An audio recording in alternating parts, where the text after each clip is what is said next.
Brigade Al-Qassam sayap militer Hamas merilis rekaman detik-detik pejuangnya menembaki tank Merkava Israel.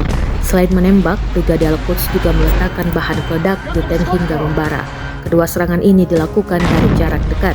Rekamannya beredar di Telegram pada Senin 20 Mei 2024. Dalam keterangan unggahan disebutkan, Brigade Al-Qassam dan Brigade Al-Quds menembakkan peluru anti-tank kedua tank Merkava di pusat Camp Jabalia di jalur Gaza.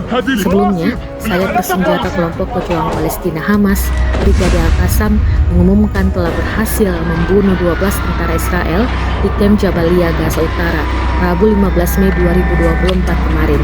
Dalam operasi kompleks di kamp pengungsi Jabalia di jalur Gaza Utara, pejuang Al-Qassam juga menargetkan bulldozer militer Israel Y-9 dengan peluru Yasin 105 dan menargetkan pasukan Zionis yang berlindung di dalam rumah dengan 2 peluru anti personel dan terlibat dalam pertempuran.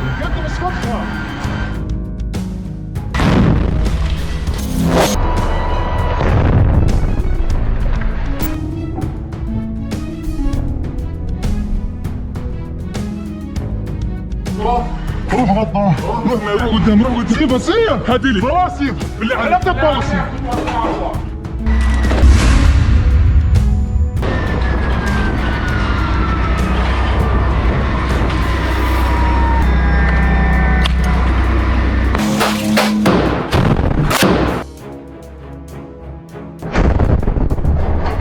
Download Tribun X sekarang, menghadirkan lokal menjadi Indonesia.